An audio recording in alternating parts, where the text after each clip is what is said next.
This zombie is composed of several decomposed corpses. The unlucky woman's right foot is trapped. She can only watch as the zombie lunges at her. Moreover, the monster's abdomen is continuously hatching new heads. In order to kill the zombie, she must stab through its main brain. But the monster is covered in brains from head to toe. She can only use a dagger to pierce them one by one. After painstakingly piercing all the brains, a new zombie emerges beside her. She immediately strikes it with a knife. Exhausted, she collapses onto the pile of corpses. As you can see, the entire world has completely entered the apocalypse era. The bustling metropolis of Manhattan has transformed into a city of zombies. At the beginning of the film, the protagonist Maggie arrives at a motel by the roadside. She casually mentions to the bartender that her place of residence has been attacked by zombies. The bartender, upon hearing this, enthusiastically suggests that they have someone who is skilled at dealing with zombies. Maggie's purpose for coming to this place is to find this person. After obtaining the desired information, she pretends to go to the restroom. In reality, she sneaks into the back room to find the person. Maggie looks through the room's furnishings. She quietly grabs the dagger from the table. She approaches the bathroom where the sound is coming from. Unexpectedly, she is grabbed by two burly men the next second. They drag Maggie back to the hall. They throw her onto a long table. The landlady approaches Maggie and asks who sent her to gather information and what her purpose is. Seeing Maggie remain silent, she intends to teach her a lesson. Unexpectedly, Maggie kicks her boot to reveal a dagger. Without hesitation, she stabs the landlady. She kicks away the burly men beside her. She knocks down several people. Someone hears the sound of the fight and quickly rushes over. He is none other than Negan, who killed Maggie's husband. Seeing the situation, he immediately runs away. Maggie quickly catches up to him. She jumps into a car and kicks away her pursuers. Stepping on the gas pedal, she intercepts Negan. The two sit down to have a serious conversation, because the New Babylon police are currently hunting down Negan. He is hiding with a little girl, Ginny, in a motel. Maggie doesn't waste time talking to her enemy. She openly admits that she was ambushed a few weeks ago.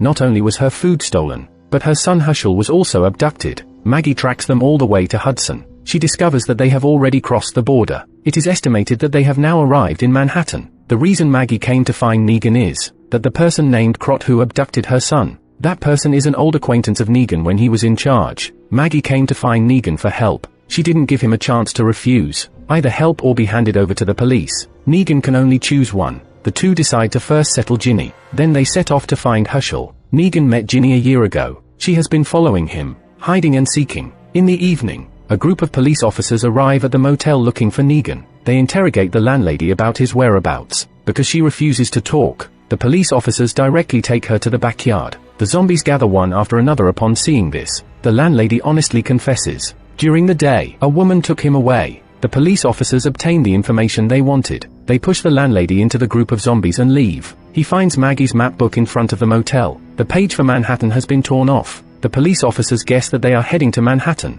On the other side, Maggie and Negan are heading towards Manhattan. On the way, Maggie has dreamed about the night Glenn was killed. She cannot bear the pain of losing her son again. Negan interrupts Maggie's thoughts. The two park the car on the roadside. They use binoculars to observe Manhattan in the distance. Maggie has been camping and observing here for 3 days. Every morning and evening, smoke rises from the city at the same time. Negan doesn't think it's a big deal. Maybe they are just cooking their meals. Who knows? The police officers are also chasing towards Manhattan at this time. The military destroyed all the bridges and tunnels in the city due to the zombie outbreak. It is completely cut off from the mainland. Nobody knows what Manhattan looks like now. Maggie notices that the police officers are getting closer. She grabs one of the officers. She takes the officer aboard the ship as a hostage. They escape by boat in front of the detective. After a while on the boat, a large number of bloated corpses appear on the water surface. The small boat pushes through the pile of corpses and breaks through the thick fog. The silent Manhattan reveals its full appearance. The two, along with the new police officer, come ashore. They venture into the city with curiosity. There is no light on the entire street. The police officer looks around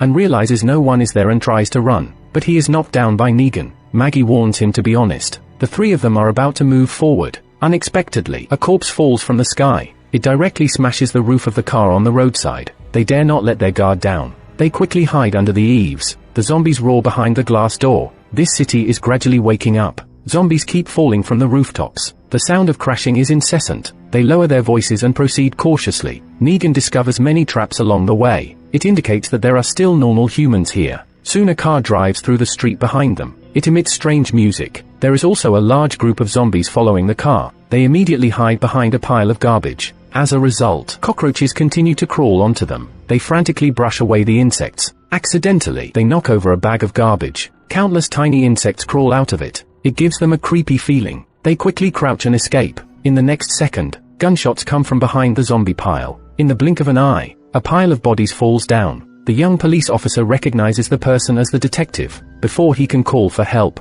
Negan drags him away. The three of them hide in the factory behind them. They split up to find a way out. Soon, the detective and his companion also hide in the factory. Negan signals the young police officer not to make a sound. At this moment, the detective speaks up. He introduces himself as a law enforcement officer from Babylon. He has come here to apprehend a criminal. He hopes that Maggie will cooperate. Negan hides in the dark and remains silent. Unexpectedly, a zombie approaches quietly. In the blink of an eye, it pounces on the young police officer. The young officer keeps screaming. Negan takes action and kills the zombie. However, this exposes their location. The detective mistakenly shoots and kills the young police officer. They see the zombies breaking through the door. The zombies overpower the police officer who is guarding the door and bite him desperately. Maggie approaches the detective slowly with a knife in her hand. However, he notices her. This person is quite skilled. He manages to pin Maggie down on the ground. Fortunately, she had a trick up her sleeve. Maggie tears off her necklace and scratches him. She takes the gun and strikes the detective,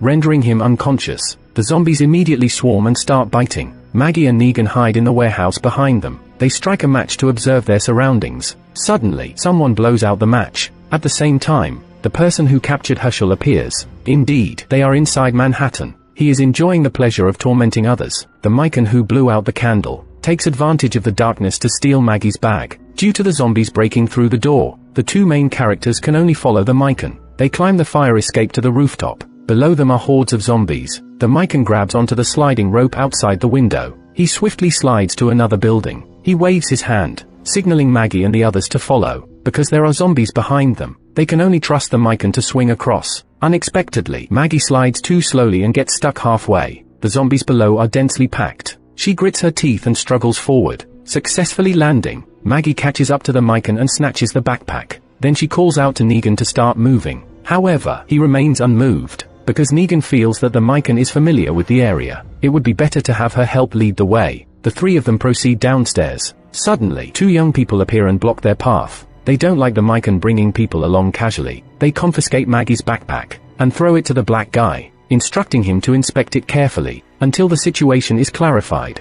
Maggie and Negan are locked in the restroom. With a large number of people, they cannot escape. Maggie takes this opportunity to ask Negan, why did Krot take Herschel captive? Negan then begins to tell Maggie about his encounter with Krot. When the world was just starting to fall apart, he came across traumatized Krot, so he took him in and let him join the Salvation Army. Krot was particularly skilled at understanding people's hearts. At first, Negan admired his talent. However, during a certain mission, they found a girl trapped in a car. Negan thought she was just a wanderer. There was no need to exterminate her. Unexpectedly, Krot disobeyed orders and brutally killed her. Negan distinguished Krot's true nature, so he smashed his ear and expelled him from the Salvation Army. That's how they became enemies. As for why he captured Herschel, Negan truly doesn't know the reason. At that moment, the young man rushes over. Surprisingly, he intends to set Maggie and Negan free. It turns out a group of thugs is about to invade the base. All the survivors have to evacuate. Maggie speculates that the thugs might be Krot's people, so she decides to stay and help.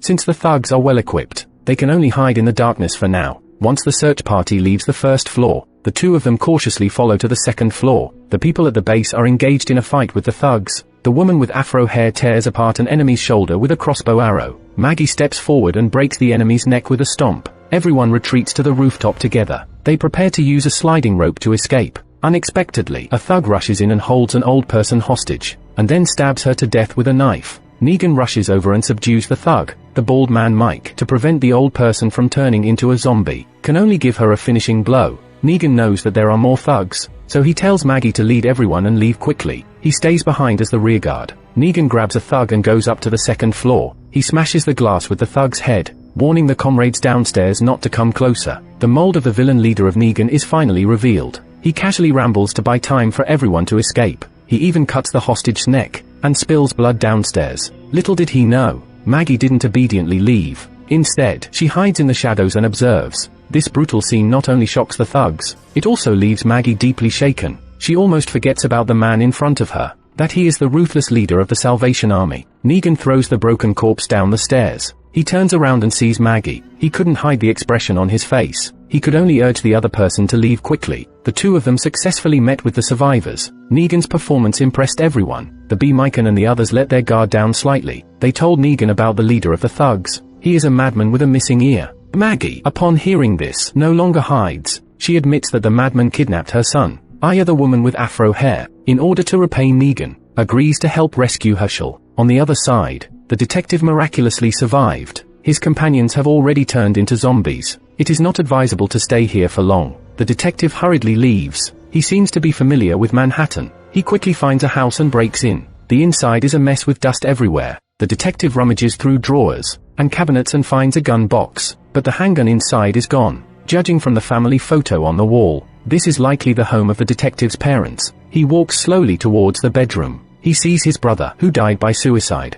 The detective covers him with a blanket. He picks up his brother's handgun and plans to leave. Unexpectedly, sounds of zombies come from outside the door. The detective can only escape through the window. Little did he know, shortly after landing, he stepped on a trap and was suspended in mid-air. Nightfall came soon after. Zombies reached out their hands trying to pull the detective down. Suddenly, the sound of an engine came. Several thugs got out of the car and efficiently killed the zombies. The leader of the group was none other than Krot. He ordered his subordinates to release the detective. Then, he kicked away the detective's gun. He brought the detective back to the base. Meanwhile, Ginny followed Maggie's friend Nina. They moved into the mountaintop stronghold. There were many children of the same age here. There was even a simplified version of school, teaching students how to survive in the apocalypse. Ginny moved into Herschel's room. She had some difficulty adjusting to the new environment for a while. At night, Ginny couldn't fall asleep for a long time. She was very worried about Negan's safety. Therefore, she got up and packed her belongings. Taking advantage of the night, she left the mountaintop stronghold. Ginny quickly arrived across from Manhattan. To get there, she had to cross several kilometers of the river. She looked around and saw a broken plastic basin, so she used the broken basin to cross the river. Do not imitate this method of crossing the river, my friend.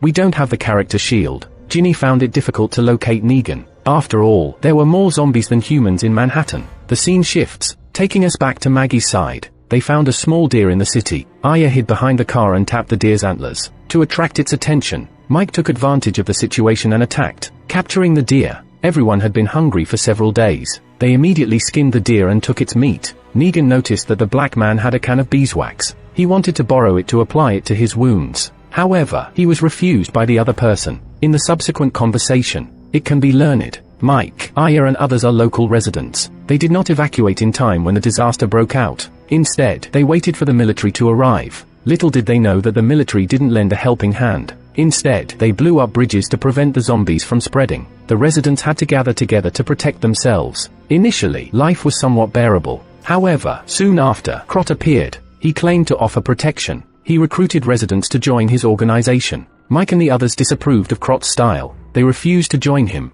This resulted in Krot pursuing them. Mike said he wanted to get close to the enemy's base. There was only one path to take. However, this path was filled with zombies. Krot's people deliberately lured them onto the road. In order to protect their arena, Maggie wanted to sneak in through the sewer, but Aya said it was also filled with zombies. However, Mike knew about a secret passage. He had been captured by thugs not long ago, and was locked up in Krot's prison. Fortunately, the prison was connected to the Pennsylvania station. Mike's grandfather was a construction worker back in the day. He had mentioned that there was a secret door behind the old station wall. Mike used this door to escape. Everyone could enter the prison through the station tunnel. Maggie suggested using Negan as bait once they were inside, to lure Krot out of the arena and kill him. The black man thought this method was too risky. What if Krot didn't come out? Wouldn't everyone be in danger? Negan privately approached Maggie. He said the method they discussed earlier was indeed feasible. Meanwhile, Maggie was blaming herself for not keeping an eye on her son, causing her last remaining loved one to be in danger as well. Negan didn't know how to comfort her, so he decided to share his own story. Several years ago,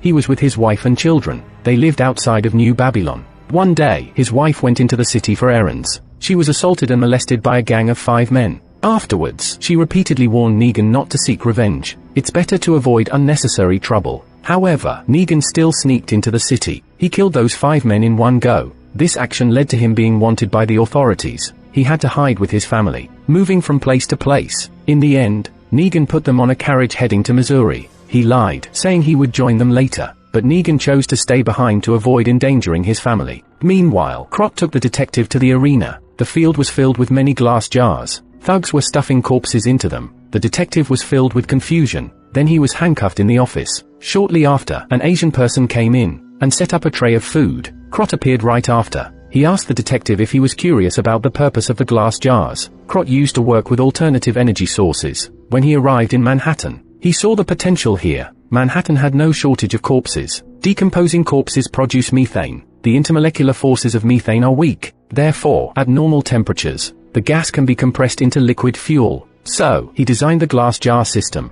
to power the arena with the energy from the corpses. Krot said that all visitors are guests, as long as the detective confesses the purpose of this visit. He can safely leave Manhattan. The detective remained silent upon hearing this. Krot calmly cut off the steak. Unexpectedly, he saw a maggot. His face changed abruptly. You see, medical conditions nowadays are not what they used to be. Consuming spoiled meat can be fatal. Krot walked towards the Asian person nearby. He asked why the food wasn't properly inspected. Then he stuffed the handcuff key into the person's mouth. He pressed the Asian person against the railing and smashed him, and then he pushed him over the edge. The detective's heart skipped a beat upon witnessing this. This guy is definitely not a good person. Sure enough, in no time, the detective was taken to the arena. The audience cheered excitedly. Krot approached and forced the detective to inhale a large amount of methane. Then he pushed him into the iron net. Subsequently, the iron gate opened. The Asian person who was serving dishes was pushed in, and he had already turned into a zombie. The detective had to deal with this enemy, while being trapped and suffering from methane poisoning. He seized the opportunity, and used the handcuffs to strangle the zombie, ultimately snapping its neck. The audience was dissatisfied with this outcome, throwing bottles into the arena in protest. The detective took the opportunity to pick up the broken bottle. He forcefully cut open the zombie's belly. He took out the key from inside, and unlocked the handcuffs. However, the arena was locked with iron mesh. He still couldn't escape. Then another batch of zombies was released. Krot noticed the detective preparing to take off his left boot, but the detective suddenly stopped. Instead, he took off his right boot, and he held it tightly as he charged towards the zombies. He bravely fought the enemies with the thick sole of the boot. Meanwhile, Krot thought to himself, there must be something hidden in the detective's left boot. That's why he didn't want to take it off. Krot became interested in that particular shoe. After the match, he praised the exciting game. Then he brought up the past to divert attention. He mentioned his wife and 3 children, who were all bitten to death by zombies. He found new family members in his despair, most likely referring to the Salvation Army. Just as the detective was engrossed in listening, the people around him rushed forward, and pulled off his boot, and they found a distress letter inside. Krot recited it indifferently. The family in the letter was on the verge of collapse. They desperately begged the detective to come and save them, but the outcome was obviously tragic. The detective couldn't come back to save them. He interrupted Krot's recitation of the letter. He didn't want to hear more. He had to confess that he came to Manhattan to capture a person named Negan. Meanwhile, Ginny is wandering the streets. She avoided the walking dead on the roadside. However, she was caught by a zombie hiding under a trash bin. Ginny hastily broke free and dropped her doll. That was the doll Negan had helped her find. Ginny wanted to pick it up. Unexpectedly, a homeless man walked by and stabbed the zombie to death, and he took the dinosaur doll with him. Ginny quietly followed him. The homeless man unexpectedly arrived at the hiding place of Mike and the others. He emptied the trash he collected today and counted it. Maggie immediately recognized the dinosaur doll. She quickly asked him where he found it. The homeless man truthfully answered, and he handed the doll over to her. Maggie took it and walked into the alley. She secretly burned the doll. She couldn't let Negan find out that Ginny was in trouble. It would jeopardize the plan to rescue Herschel, and this scene happened to be witnessed by Ginny.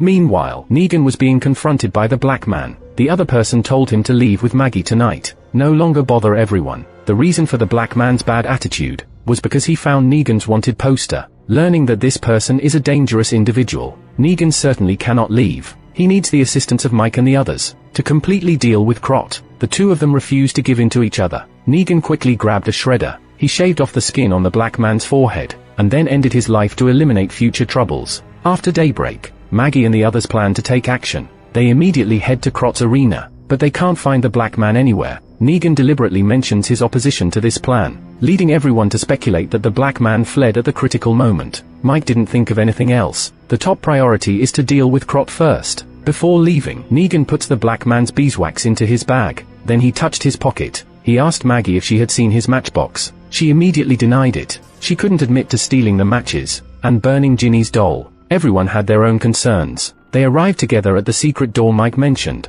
Maggie noticed bubbles coming out of the sewer. Mike explained that there's a high concentration of methane underground. He called Maggie to enter the tunnel, and Ginny cautiously followed behind. the group bypassed the zombies scattered on the ground. They finally entered the prison interior. They checked each room one by one. Finally, they found a boy who was tied up. However, the other person has completely turned into a zombie. Maggie hesitated to approach and confirm. It was Negan who stepped forward to check. After confirming it wasn't Herschel, he killed the zombie. Then, the group started making a plan. Aya, Mike, and the others looked for a place to hide. Maggie went to find a car for the getaway. Negan needed to lure Crot into the garage. After the main characters reunited, they would escape in the car. They would lead Crot to the other side of the city, ensuring he had no accomplices. Then Aya, Mike, and the others would take action to crush the thieves' den and kill Crot in one fell swoop. After setting up the plan, everyone started to act. Maggie wanted to tell Negan about Ginny's situation. Unexpectedly, before she could speak, in Negan's bag, she saw the black man's beeswax box. She held back the words on her lips. She indicated that they would settle these matters later. For now, they should focus on dealing with Crot. On the other side, Crot arrived at a certain room. He instructed the girl to play a song after 5 minutes. Then, he heard a familiar whistle. It was the signal of Negan's appearance. Crot excitedly grabbed his coat and chased after. At this moment, Maggie arrived at the parking lot as planned. Unexpectedly, Ginny's figure flashed by. After hesitating, she still decided to chase after. As a result, the rhythm of the entire plan was disrupted. When Negan arrived at the garage to meet up, he discovered that Maggie was not there. There were tools left behind by her on the seat. Negan could only hide in the car and wait. Time passed slowly. Crot's men lit candles at the entrance. Aya and the others noticed that the arena was unusually quiet. Then, symphonic music started playing on the broadcast. Everyone realized they had fallen into a trap. Soon, the candles burned out. Flames ignited a methane canister. A massive explosion erupted. It shattered the glass of the front and back doors. Hordes of zombies poured into the arena. Maggie, Aya, and the others were trapped in place. They could only take out their available tools to fight back. However, the number of zombies was really too great. This truly lived up to the term, serving them on a platter.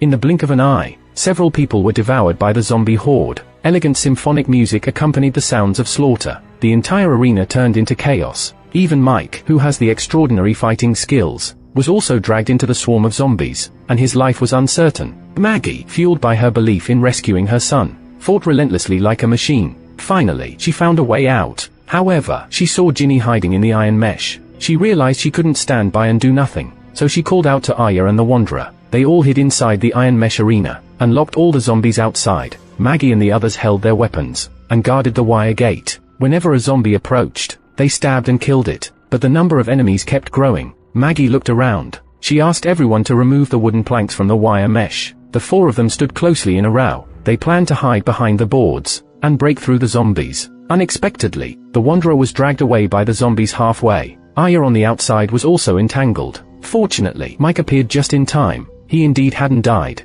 Led by Mike, the three of them quickly ran into an unlocked house. They used iron cans to block the door. Although the zombies couldn't get in, they also couldn't leave. On the other side, Crot instructed his subordinates to go ahead. He wanted to meet an old acquaintance rather than escape. The two of them started playing a cat-and-mouse game. Crot deserved to be called Negan's old comrade. He knew his mindset like the back of his hand. In no time, the two of them confronted each other face to face. Crot remained calm and even moved his gun aside. He wanted to persuade the other person to join him. The two of them planned to transform Manhattan into a new world. To prove his sincerity, Crot even handed over the detective. Negan explained that his purpose in this journey was for Herschel. However, the other party didn't immediately hand over Herschel. Instead, he invited Negan to come and talk. The protagonist certainly wasn't foolish enough to go there and offer himself. Seeing this, Crot pushed the detective away. Fortunately, the other person reacted quickly. He desperately grabbed onto the iron railing below. Negan pulled the detective ashore. Crot became even angrier upon seeing this. He blamed him for becoming soft-hearted, so he shot an arrow through the detective's thigh. The other person dug out the arrowhead to escape. Then, they followed Negan and hid in a shop. Unexpectedly, the detective bit back. He actually took away Negan's weapon. He intended to capture Negan and bring him to justice. Meanwhile, on the other side with Mike, they discovered an entrance to the sewer. He and Maggie decided to crawl inside to escape. However, Aya felt it was too dangerous, because underground, there were not only hordes of zombies, but also a large amount of methane. But Mike and the others believed that it was a death sentence either way. They thought it was better to take the risk and give it a try. Saying that, Mike took the lead, and crawled into the sewer. Ginny, because Maggie sacrificed herself to save her, temporarily put aside her grievances. She obediently followed and entered the sewer. The underground is filled with rotting zombies. A foul odor hits their nostrils. Aya couldn't understand why this operation was exposed. Mike comforted her, telling her not to overthink it. Rather than dwelling on this, the priority is to escape as quickly as possible. As they walked a short distance, they saw a large pile of debris ahead. It looked like melted candles. Mike touched it with his hand. He discovered that it was actually a pile of fat. Ginny suddenly rushed towards the iron ladder by the wall. She wanted to climb out through the maintenance opening to find Negan. Maggie stepped forward and stopped her. She knew that Ginny trusted Negan a lot, but climbing up now would only cause more trouble. After hearing this, Ginny finally gave up. The group continued to walk for a long time. Mike suddenly walked alone into a dark area. He took out his backpack and searched. Then he stood up holding several oxygen tanks. He lied, claiming to have found treasures among the debris. They must have been left behind by bandits. Aya quickly took one and started inhaling oxygen. However, Maggie looked at him suspiciously. She refused to use the oxygen tank. She suspected that Mike was the traitor who betrayed them. How could they find oxygen tanks in a place like this? The only possibility is that Mike knew in advance that the mission would fail, so he packed the oxygen tanks into his backpack in advance. Of course, Mike doesn't admit it. He even asked Maggie if she had gone crazy from inhaling methane. However, Aya also became suspicious. Faced with their relentless questioning, he had no choice but to confess the truth. He never believed that they could kill Krot, so he made a deal with him. Mike only hoped for his and Aya's safety. Shortly after, Maggie, due to inhaling too much methane, her vision became blurred. She even started experiencing hallucinations. Mike was carrying corpses ahead. She wanted to help him, but her legs gave way, and she sat on the ground. Mike, seeing this, handed her the oxygen mask, but Maggie hadn't forgiven him yet. She stubbornly refused to accept the oxygen mask. Mike calmly explained to her, after he was captured by Krot, he did manage to escape through a secret door, but he was caught by Krot halfway through. To save his own life, Mike had to reveal their hiding place. Krot then promised him as long as Mike did his undercover work well, he would offer Mike a boat to leave Manhattan and go to a refugee camp on the mainland, in order to protect his loved one. Mike was willing to pay any price. That's why he agreed to become a spy. It was at this moment that Aya and Ginny were suddenly overwhelmed by zombies. The two of them rushed over to help. Mike, eager to save others, was tripped by a zombie. He couldn't escape the same fate. While Maggie was killing the zombie and saving Ginny, Aya and Mike had already been bitten to death by zombies. Maggie realized that it was not safe to stay here for long. She immediately grabbed Ginny and took her away. Along the way, Maggie told Ginny the whole story. Several weeks ago, Krot took away all the food from the mountaintop stronghold. He also kidnapped her son, Herschel. Maggie had no choice but to ask for Negan's help. After seeing the doll that day, she guessed that Ginny had come to Manhattan, because she didn't know if the girl was alive or dead. Maggie was worried about jeopardizing the rescue operation. That's why she burned the doll. She pleaded with Ginny to forgive her. The little girl didn't say anything, just nodded. At this moment, the two of them climbed over a tall wall of corpses. They finally saw the exit ahead. Unexpectedly, Maggie's right foot got stuck by a zombie. Then another zombie crawled up. Maggie threw the backpack to Ginny. She told her to leave immediately. She stayed behind to deal with the zombies. Since this monster had heads all over its body, Maggie could only chop them one by one like cutting watermelons. It took her a long time to kill it. When she crawled out of the pile of corpses and entered the tunnel, Ginny had long since disappeared. There were blood-red words, "liar," left on the wall. It turned out that before Ginny left the mountaintop stronghold, she accidentally saw that the food warehouse there was fully stocked, contrary to what Maggie had said about it being looted. In fact, when Krot kidnapped Herschel, he sent a message telling Maggie to exchange Herschel for Negan. This was the true reason why the female lead sought help from her enemy. On the other side, the detective and Negan headed towards Chelsea, PA. Negan reminded the detective that the boats were destroyed. Going to the pier would be useless. The detective explained that there were many floating logs at the pier. They could cut the logs and use them as flotation devices to escape Manhattan. Suddenly, a large amount of zombies approached. The two of them quickened their pace, but more and more zombies surrounded them. They were almost completely surrounded.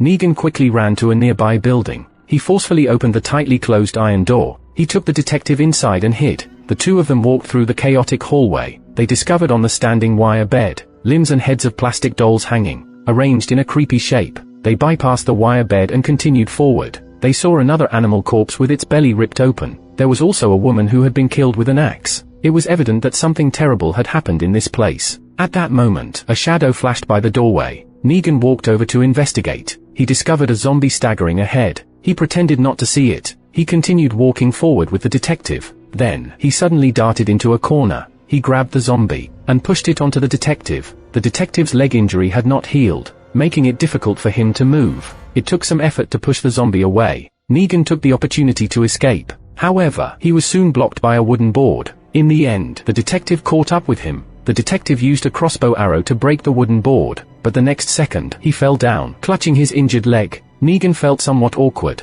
After a moment's thought, he made a suggestion. "How about we work together? Just stop thinking about capturing me." Unexpectedly, the detective flatly refused. Negan felt speechless. He pulled up the weakened detective. Supporting him, they left the place. Negan pried open the door of a school bus. These types of buses are equipped with first aid kits. He helped the detective treat his wound. The two of them hid in the car and rested temporarily. The detective didn't understand why Negan was helping him. He told the detective that he was actually a local. He had a beloved elder brother at home. But later, his brother fell into addiction. He started stealing and engaging in petty crimes. Once, in order to steal things from home, he even physically assaulted their mother. That's why the detective became a police officer, and developed a strong aversion to criminals. He would never tolerate any criminals. At the beginning of the disaster outbreak, the detective fled Manhattan with his parents. They never heard any news about his brother again. Later, he incidentally obtained a letter from his brother, but he never opened it because of his anger. It wasn't until this return to Manhattan that he realized it was a distress signal. The detective felt confused about the current situation. Was this world either black or white? He insisted on capturing Negan. Was it for the duty of a police officer? Or was it to deceive himself that there was still order in this world? People who break the law should face judgment. No one could answer this question. That night, Negan saw the signal flare in the sky. It was Ginny's distress signal. Meanwhile, Krot, who had been absent for a long time, found the true ruler of Manhattan. She was the one who wanted to capture Negan alive. At this moment, Negan found Ginny through the signal flare. Maggie also hurried to the scene. Since both of them could see the signal flare, it meant that Krot could also notice it. Negan urged Ginny to leave the place quickly. The detective was willing to take her out of Manhattan. It was considered repaying Negan a favor. However, Ginny held onto him and refused to leave. She even pleaded with him to stay. It's worth noting that Ginny had never spoken since her appearance. Negan revealed an astonishing news in response. "I killed your father," he said. It turned out that Ginny's father was one of the people who mistreated Negan's wife. Negan hardened his heart and severed the bond. This forced the girl to leave with the detective. Meanwhile, he and Maggie continued their rescue mission. The next day, they noticed cars passing by on the road. They also started moving along with them. And soon, they arrived at the place where the cars stopped. The buildings here were emitting dense smoke. Negan couldn't help but recall when they first entered Manhattan. Maggie had mentioned the smoke in this area. He vaguely sensed that something was amiss. The smoke looked like a rendezvous signal. Maggie was scheming to exchange Negan for her son. Her evasive gaze revealed her guilty conscience. Negan swiftly knocked down Maggie and prepared to escape. However, a large horde of zombies surged in at the exit, blocking his way. Negan fought his way out while flipping over a railing. He stepped on beams, and made his way towards a nearby platform. Maggie followed him up. At this moment, there was no way back. Negan wanted to persuade Maggie to calm down, but she was desperate to save her son, and attacked him without hesitation. While Negan refrained from retaliating, and tried to avoid violence, he ended up being stabbed by her. He realized that Maggie was too excited at the moment. He decided to kick her onto a cushion below. Negan followed suit and jumped down. He then swiftly moved forward, and held the knife against Maggie. If he wanted to, he could have easily killed Maggie within minutes. At this point, Negan had already figured out Maggie's plan. He couldn't help but feel a sense of regret. Negan believed that if they worked together, they could definitely save Herschel. At this moment, Krot's people started arriving one after another. Taking advantage of the situation, Maggie picked up the knife, and held it against Negan. She had been trapped in deep and prolonged hatred. She had long lost her original calmness and rationality. Maggie forced him to sit in Krot's car. From the beginning, the other party only wanted to capture Negan, so Krot came up with the idea of taking Herschel hostage. He took advantage of Negan's guilt towards Maggie, and lured him into Manhattan and trapped him. Krot kept his promise. He took them to see Herschel. Negan asked Maggie to take care of Ginny. Then he pushed away the Maggie's dagger. He willingly exchanged himself as a hostage. This time, Krot no longer owed Maggie. It was like repaying the debt for killing Glenn. And Maggie worked tirelessly to finally save her son. But Herschel didn't appreciate it. He even said he would rather be locked up. He always felt that his mother only had hatred in her eyes, always watching Negan's every move. She never really cared about him. She only saw him as a protected object. After they returned to the Hilltop community, Maggie felt that her son was not wrong, but she also made a promise to him, that this time, she would resolve her grudge with Negan once and for all, truly turn the page. On the other side, the detective took Ginny back to the Hilltop community. Then he went to New Babylon Federation to report his work. He lied and claimed to have killed Negan, but his curly-haired female superior noticed a detail. That was when the detective mentioned that there was a large amount of methane in Manhattan. she couldn't help but think about energy resources. Meanwhile, Krot took Negan to meet the boss. On the way, he kept talking incessantly about the past. Krot has always admired Negan. Even though Negan punched off one of his ears, he still hoped to reconcile with Negan. Krot even regretted killing that girl back then. He promised not to make the same mistake again. Anyone who sees this would say, now that's true love. Shortly after, Krot brought him in front of the boss, Dharma. He was extremely excited about it, but Dharma coldly dismissed Krot, almost treating him like a pet dog. After hearing about Negan's exploits, she had always wanted to bring him under her command. She wanted to overthrow the New Babylon Federation, because those people were coveting the energy resources in the area, and Krot's abilities were insufficient to lead Manhattan. Dharma needed a leader with credibility and capability. Negan was the best candidate. Saying so, she handed him a key. If he accepted it, he would regain his authority. Naturally, Negan wouldn't refuse, but Dharma wouldn't engage in risky business. To ensure that Negan wouldn't betray her, she took out a wooden box, and placed it on the table. Inside it was Hushel's toe. Judging from Krot's unquestioning obedience to Dharma, it was evident that this woman knew how to manipulate people. She had brainwashed Hushel long ago, making him feel safe with her. Hushel was the bargaining chip that Dharma used to control Negan. She knew that Negan would feel guilty about Hushel for the rest of his life. If Negan dared to cross the line, Dharma would harm Hushel. The season ends here. It seems that a ruthless character who can rival Negan has appeared. With this development, there will definitely be a second season. Negan has been the highlight of this season. He is a complex and charismatic character who is both good and evil. His character has become more vivid as the story progresses. As the detective said, perhaps in the post-apocalyptic era, the old right and wrong rules and laws will no longer apply. Negan, a person who is decisive in killing, but still has principles, can thrive and stay true to himself in the apocalypse. In comparison, Maggie's character seems somewhat flat. In The Walking Dead, she had clearly moved past her dark past, but here, it seems like she is still trapped by her past. Looking forward to Maggie's growth in the future storyline.